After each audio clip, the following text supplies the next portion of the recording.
Welcome back to another technical deep dive here in the debug zone.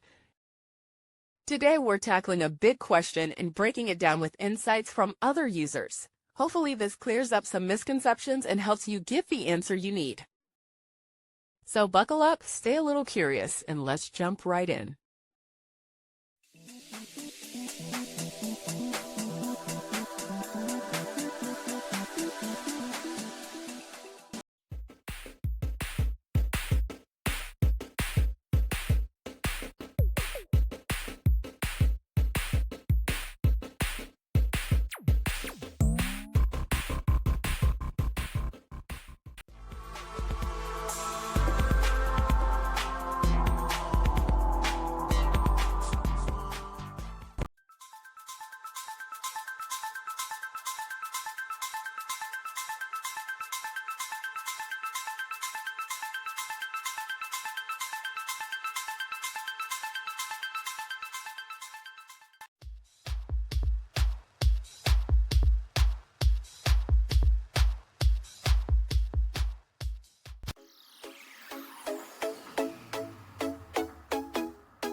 And that's a wrap.